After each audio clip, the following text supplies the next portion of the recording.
The NBA is 75 years old, and throughout its history, we've been entertained by the various calibers of players.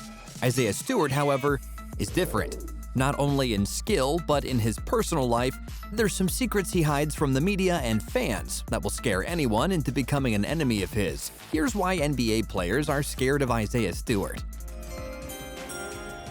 With the 16th pick in the 2020 NBA Draft, the Portland Trail Blazers select Isaiah Stewart from the University of Washington. The clash with LeBron. On December 1st, 2020, the Detroit Pistons announced that they had signed Stewart. It wasn't the biggest headline, but less than a year after his signing, we would see one of the biggest headlines in his heated clash with LeBron James. The Pistons newcomer charged at the Lakers giant. But what really led to it? I mean, there are different sides to the story, and it's hard for everyone to be on the same page. Here's what happened. The young lad caused a scene on Sunday night, November 21st, after being struck in the face by an apologetic LeBron. Stewart bled from the eye and tried to take a swing at the Lakers star before he was led off the court. Error or no error, one would expect that LeBron's status as the face of the league should have some respect and immunity when it comes to these kinds of things. We're talking about LeBron, one of the greatest players of all time. But what we saw on the court that day was like an unknown heavyweight trying to match up a heavyweight champion, with both players standing at 6'9" and weighing roughly 250 pounds. It could have easily been a slugfest, but that's not the main gist. But the bone of contention here isn't that Stewart got mad, because any other reasonable person would, but it was the way and manner in which he did it. No one is supporting LeBron for his actions, but for a young chap 18 years younger than James, let's put it in better context. For a kid half the age of LeBron to make such a bold move like that speaks a lot about his personality. If he would have reacted like that the first time when he got hit, I would have been like, yeah, it makes sense.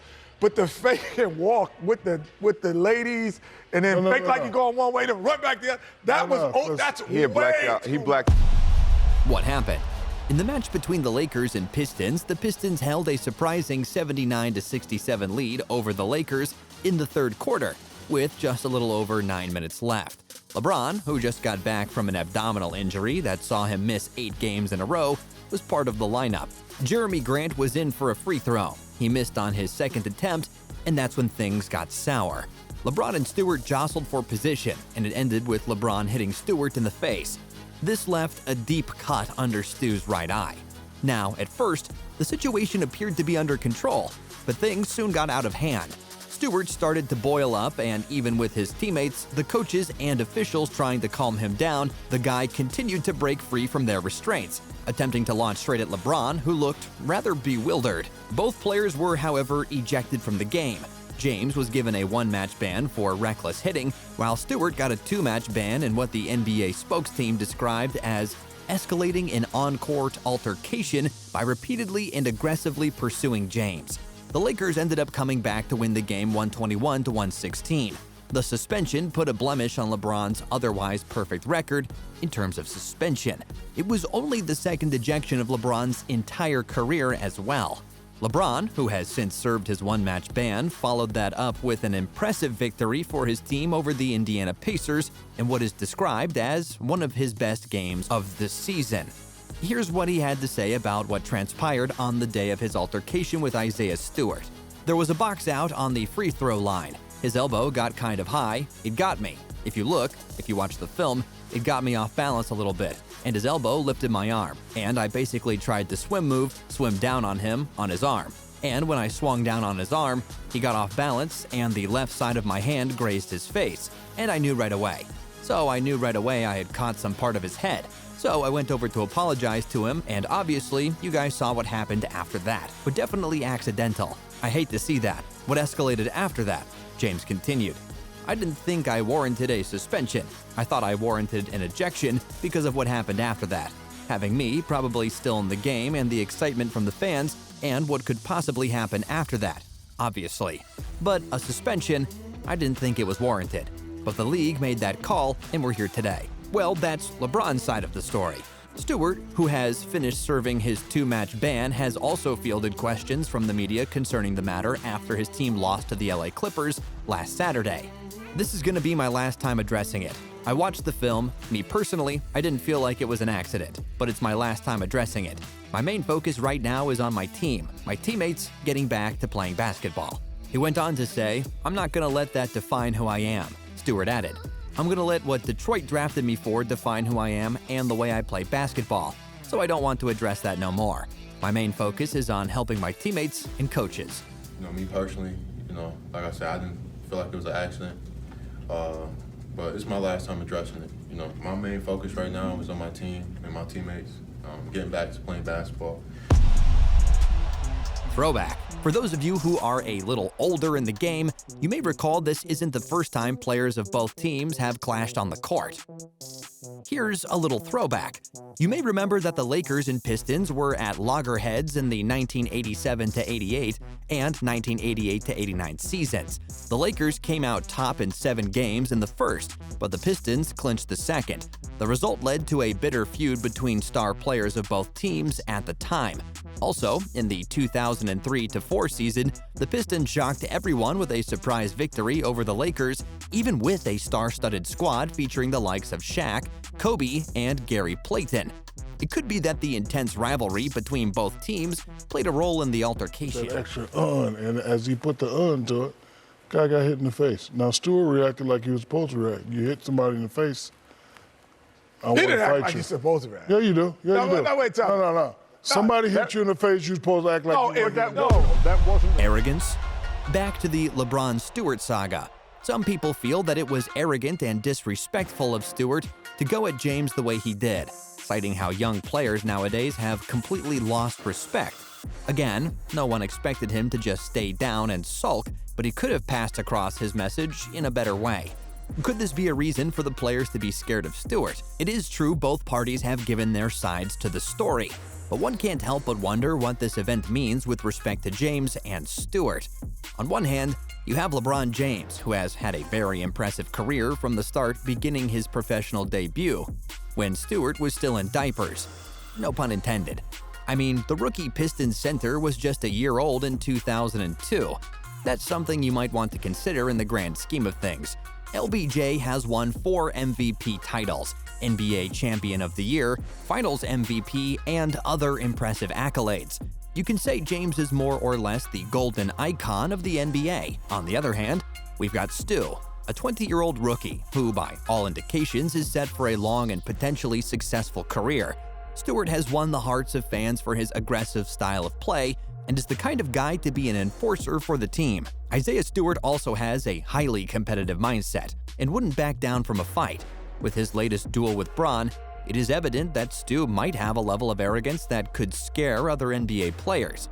But again, we must ask ourselves the question, at what length is Stewart willing to go to prove a point? Does this guy have some respect for those above him? Is he a great sportsman? Take nothing away from the kid, though. Though Dwight Howard threw his weight behind the boy, he didn't think Stewart was in the right. This is what he told Tyler Tynes of GQ. In his defense, you gotta stand up for yourself. Now, was it the right time and place to do that? No. But you can't tell somebody how to react in a moment like that. Now, he also did a lot. He was enraged and upset. I can't say what he did was right, but I do understand it. Somebody hit me in the mouth and made me bleed. I'd be pissed off too. A little pride and ego probably kicked in as well. You in front of 20,000 people, you bleeding from your lip and your eye, you don't ever want to look like that. I get most of why his reaction was the way it was. For Isaiah Stewart, he's a young man. I mean, I understand his frustration getting hit and popped in the face. But I think LeBron will probably search him out. They'll have a conversation. I'm sure they'll hug each other, dap each other up before the tip of the game, and the game will go off without a hitch. I don't really see anything popping up. Physical threat. Professional basketball has always been for the big men. Today's average is about 6'7" and 220 pounds, which is significantly bigger than the 6'5", 205 pounds we saw some decades back. Isaiah Stewart is bigger than many NBA players, and his physicality would be a threat to any NBA player. The 6'9", 250-pound man has attracted a lot of attention for his fierce style of play and competitive mindset. His teammate Olynyk once said about Stu, "That dude hits hard, man. A bunch of scratches, claws, 10 years in this league, you know what to expect. Young guys, they're going to go full speed, 110 miles per hour. Stewart leads rookies in blocked shots, field goal percentage, and rebounds. He's been one of the best blockers and arguably the best rookie defender overall. His ability to switch on the perimeter is as good as anybody in the NBA. It's truly impressive. He's a good kid. He's a hard worker. He respects the game. And after the hit, the initial crack, when LeBron went over to him, because I do think LeBron went over to him to make sure he was all right, he was fine then. New generation stuff? Maybe. Stewart's attitude on the court on the 21st of November shows that young stars in the NBA may have their own line of thought about how they choose to see and do things. If this had happened some 10 or 15 years ago, Stewart might have just walked it off like the big guns of those times. But what you're seeing here could well be a generational thing. Isaiah Stewart was born in 2001 and is a member of Generation Z, which we could associate with better self-expression and digitization. This means both on and off the courts. NBA players have a reason to be scared of the threat Stewart brings to his game. He's not a shy person on court or on social media. There was a box on the free throw line. His elbow got kind of high, got me, if you watch the film, it got me off balance a little bit. His elbow lifted my arm here, and I basically tried to swim down on him on his arm. Future of the NBA. From being one of the biggest rookie surprises in the NBA to going head-to-head with the biggest player in the NBA, Stewart has shown that he can compete at the highest level. The Detroit Pistons man has an antagonist on-court persona, but also has an endearing demeanor off the floor. The question on everyone's mind now is, what's next? Are we going to keep seeing cases like Stu's clash with LeBron? Could Stewart go on to lead the NBA someday? No one knows. But if there is anything we can all agree on, it's that Stewart has made his presence felt in just 2 seasons in the league. And it's not a shame in any way that NBA players are already scared of him.